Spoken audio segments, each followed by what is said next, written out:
Hello, thanks for joining this online session. My name's Amber Page and I'm the Schools Liaison Officer at Peterhouse, a college in the University of Cambridge. The aim of this session is to give you the information you need to think about whether you might want to go to university or not. We'll reflect on the pros and cons of being a student, and I'll also explain the student loan system. I'll briefly touch on the pros and cons of other higher education routes such as degree apprenticeships. At the end, should you decide to go to university, you can get some tips for preparing. To start off, please pause the video and spend some time thinking about what you already know about university. When you're ready to carry on, press play. Sometimes it's difficult to imagine what happens between now and going into the workplace, so I've made a quick diagram to show the different routes that you might go down.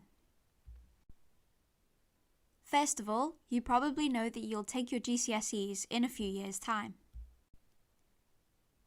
After that, you might decide to do A-levels at a sixth form or college, or some kind of A-level equivalent such as the International Baccalaureate. Alternatively, you might decide to go to a college where you can do an apprenticeship and both train and study for a specific job.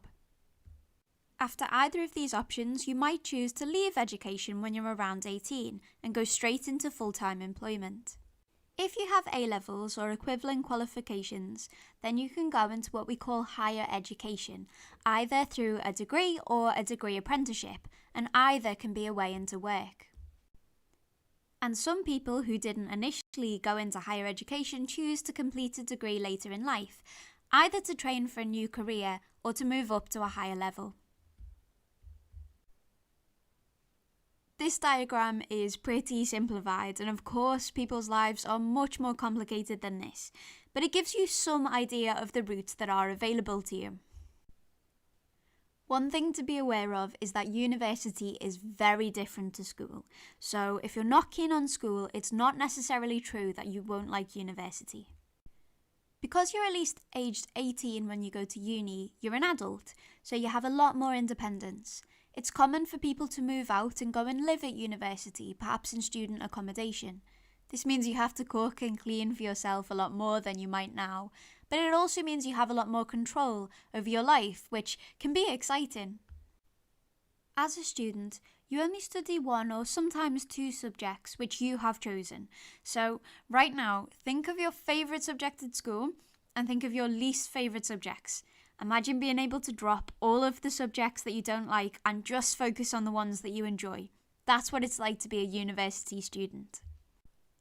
Finally, university is shorter than school. After around 3 years or slightly longer for some courses, you graduate. That means you leave with a qualification called a degree. How you learn at university really depends on what you're studying, and again, it's very different to school. At school, you tend to learn in a classroom and you have a lot of interaction with your teacher, who will usually tell you what to do.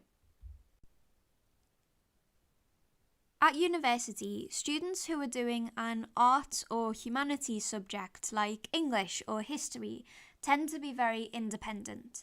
They'll spend more time on their own reading or discussing things with friends. It's often up to them to decide when to work and when to do other things, and so long as the work gets done on time, that's fine. Science subjects tend to be much more structured and with more contact time with teachers. They might be in labs, conducting experiments. Both art students and science students have lectures, which are like large presentations, but science subjects tend to have more lectures. If you're doing a subject that involves practical work like archaeology, you might go on field trips and learn outdoors. At the start of this session, you reflected on the pros and cons of going to university. There are some common answers that we get from lots of pupils. You might be excited by things like the chance to make new friends, to study a subject that really interests you, or the career prospects. However, we find that many pupils are concerned about student debt and the idea of moving away from home. If these things are on your mind, then don't worry. These are very normal concerns. I'm going to talk about a few of the main reasons why you might want to study at university. First of all, If there's a subject that you think is really interesting and cool, and when you think about it, it's like fireworks go off in your brain, then definitely go to uni and study it. You'll have a great time.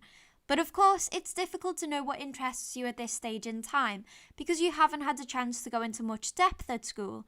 Everything gets a lot more interesting when you do A-levels. So if you don't know what you want to study yet, that's very fine and normal. I didn't figure out my subjects until I was right at the end of year 12. Secondly, you might want to go to uni to gain transferable skills. These are skills you've learned in one context, but you can then transfer to another. So imagine you graduated with a history degree, but you didn't want to be a historian or a teacher. You'd have gained skills like how to gather evidence, how to form an argument, how to convince other people that your interpretation of events is correct. And this would be perfect for a career like law. Transferable skills are part of the reason why graduates are very employable and graduate jobs pay more money, so this might be a reason to go to uni. Finally, you might want to go to uni because it's fun. It's a great place to spend the years between the ages of 18 and 21. You have lots of independence, but not all the responsibility that comes with adult life, and that can be great. So let's focus on each of those reasons in more depth, starting with the main thing that university is about: learning. How many undergraduate courses do you think there are in the UK? Undergraduate means your first degree, so this isn't counting the more specialised further study courses. Do you think there are 500, 5,000 or 50,000 different courses?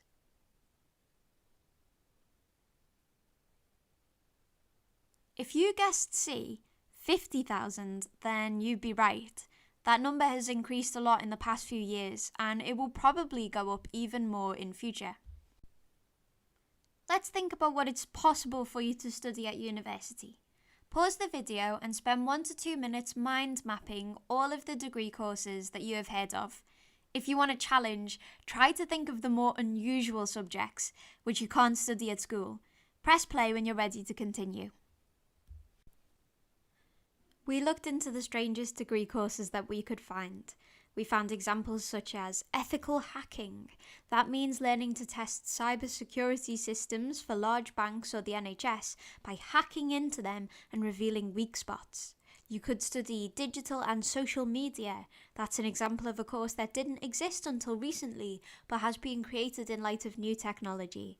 And finally, some degrees are very specific and vocational, such as baking technology management.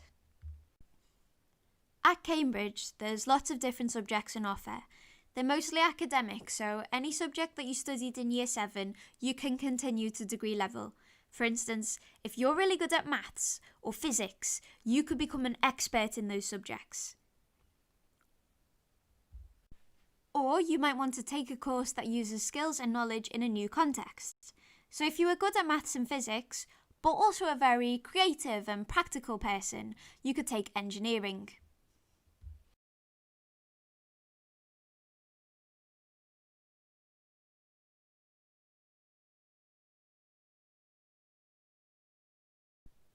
As I said earlier, graduates tend to earn more, and this is some recent data which shows that average wages increase for people who are more qualified.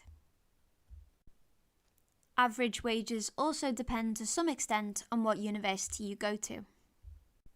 There are lots of brilliant universities in the UK, as well as Oxford and Cambridge. These universities are part of the Russell Group. They tend to have more resources, better student satisfaction, and degrees from these universities are attractive to employers. If you are ambitious and academic, then aim to study at one of these top universities. Of course, we know that lots of people are concerned by headlines like this. The problem is, these headlines have been designed to scare you so that you'll buy the newspaper, but they aren't really representative of the truth. When deciding whether to go to uni or not, it's important that you're able to make an informed decision. So I'm now going to discuss how student loans currently work. First of all, your costs as a student should be covered by loans. You get a tuition loan for your teaching and a maintenance loan for your living costs. After you graduate, you don't need to start paying your loans back until you're earning over £25,000 a year. If you never start earning that much, you'll just never pay it back, and that's fine. It won't stop you being able to buy a house, and no one will threaten you and tell you need to pay it. Once you are earning over £25,000 a year, you'll pay back 9% of everything you earn over that amount. So imagine you earned £25,001. You would pay back 9% of a pound, which is... Can you figure it out? It's 9 pence. After 30 years, all of your debts are wiped, and it doesn't matter what you did or did not pay back. People who earn more will pay back more, and people who earn less will pay back less, and that's fine. Let's keep looking at some other numbers to put this into perspective. If you earned £27,000 a year, then you would pay back around £15 a month. Your loan goes out of your wages each month like a tax, not all in one go. If we then compare that to some other monthly costs like the average UK mobile phone bill, Netflix, Spotify, or an Oyster card for travel in London, then the idea of spending £15 a month or so on your degree doesn't sound like too much.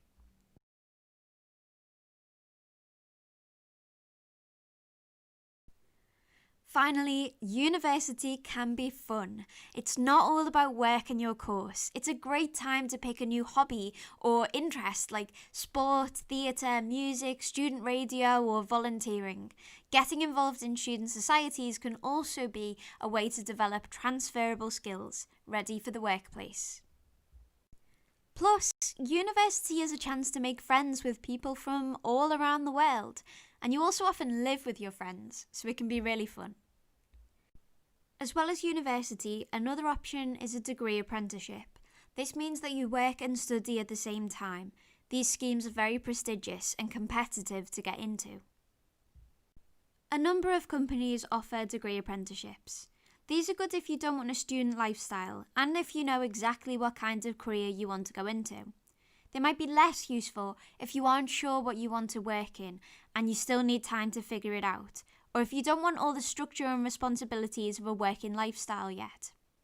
Some people are attracted by these because they want to avoid student debt, but as we discussed before, the debt isn't such a big deal, so you should only go for a degree apprenticeship if you think this kind of combined work and study will suit you better. When talking about universities, sometimes people use the term Oxbridge. This can be a bit confusing. The term Oxbridge is just a shorthand way of talking about the universities of both Oxford and Cambridge at the same time. There's a few things about these universities that make them different to others in the UK. They have a slightly more competitive application process. They teach in smaller groups or one-to-one classes. They're divided into small colleges rather than being one big university. And the cities of Oxford and Cambridge are kind of similar. If you like the sound of university, then you might be thinking of how you can prepare for applying and studying there. Our advice is to think about what kind of subject you might be interested in studying. At this point, it's fine if you just focus on deciding whether you prefer a maths and sciences subject or an arts or humanities subject. Universities look for top grades in GCSEs and A-levels, so doing well in your exams will really help. And finally, if you're very interested in a subject, you should stretch and challenge yourself to explore it on your own, beyond the classroom. We'd recommend that you watch some TED Talks on YouTube or listen to some podcasts and programmes on BBC Radio 4. Thanks very much for listening. If you have any questions, please send us an email at the Peterhouse Admissions Office. We'd love to hear from you and we'd be happy to help.